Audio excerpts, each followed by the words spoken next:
Project B with another announcement, another player that they have added to their roster for their inaugural season next year, November 2026.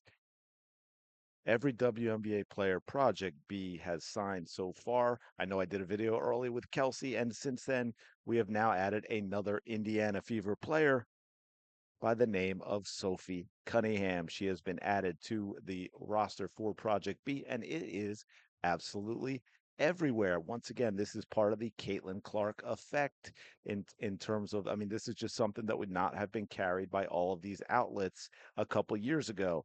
Sophie Cunningham joins Project B's upstart Global Hoops League. This is Sportico, the business of sports, with a long article on what that means for the league. And then we also have, I think this is Sports Business Journal. Again, Cunningham brings her basketball and social media following to Project B. Hey, side note on that, I just thought this was kind of interesting. That they frame it like that, and it makes sense being the Sports Business Journal.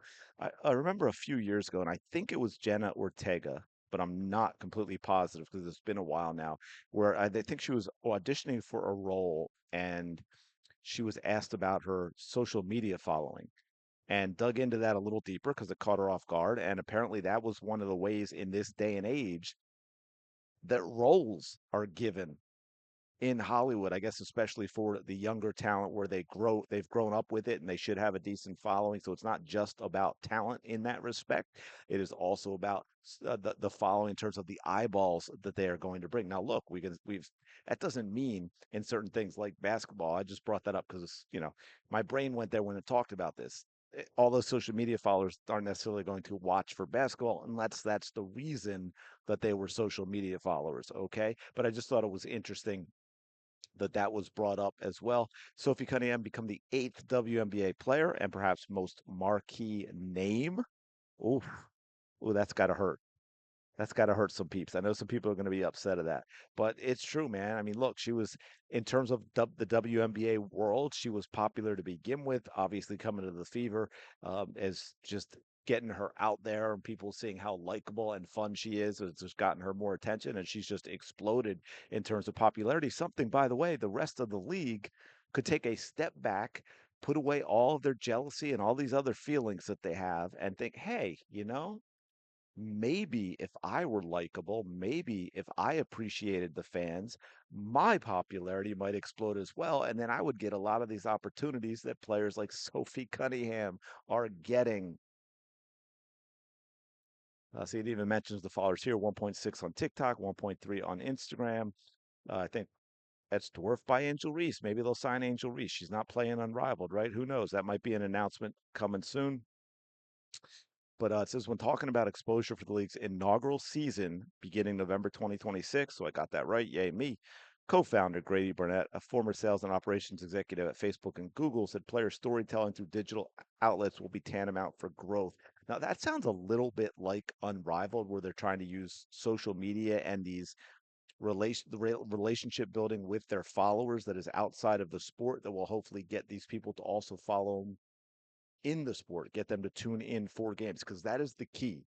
And I've said it before, and I think Angel Reese is a big example. And I'm not saying that in a negative way. It is just a fact of life that in terms of her social media following, she has a lot of that for reasons that are not basketball. Like those followers are not following her for basketball. They might be following her for fashion. They might be following her for listening to her on her podcast, whatever it might be. But they're not following her for her basketball. And obviously, when you're a basketball league, that is the most important thing. But Burnett went on to talk about this, not mentioning Cunningham specifically, but just in general about driving league wide growth that way. There could be a deep dive on stories that will be told by the players as well. I mean, somebody goes to Japan and they're really interested in anime and they do a deep dive in anime, or somebody's really interested in wine and they do a deep dive because we're in France or somewhere else. We want those types of stories to be told. That's interesting. I don't know how that's going to translate to basketball, but hey, man, you got to do what you got to do to grow the league. They're obviously putting in a lot of money, so, you've got to do something to make sure you're getting eyeballs. And again, now Yahoo Sports Project B adds Sophie Cunningham to growing roster of talent. And it's just on and on. Athlon did that. Athlon did it as well. Their site slows down my computer though. I don't really much like that. but it doesn't.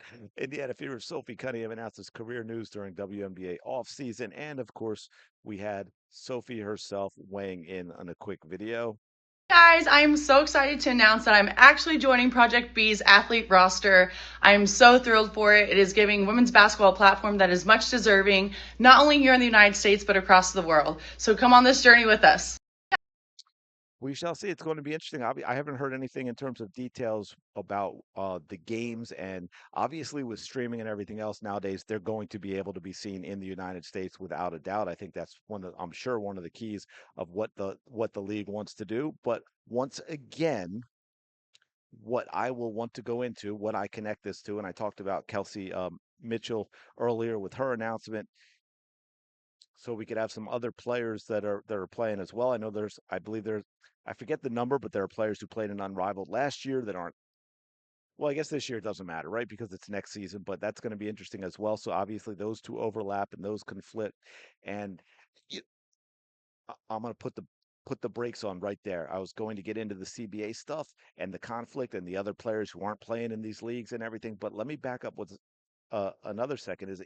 It even goes beyond that. This is how messy the WNBA is, right? You have two of the people in leadership positions in the players union negotiating for the W in the WNBA, negotiating the new CBA. You have NECA, who is now an owner, for lack of a better word, right? She's got equity in the league because she's playing in Project B, and you have Nafisa Collier, obviously a fountain. Brianna Stewart, founders of Unrivaled. Unrivaled and Project B are competitors, not just with the WNBA separately, but with each other.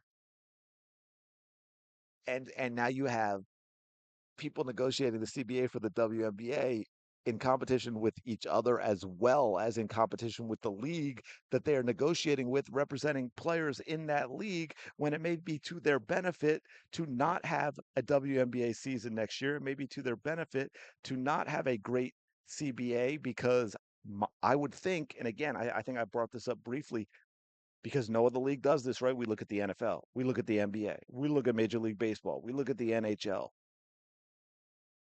Those, and I know y'all are going to make the money thing, but that's my point. Those leagues are not having their players play full seasons elsewhere. They're not going overseas. They're not playing in a competing league in America.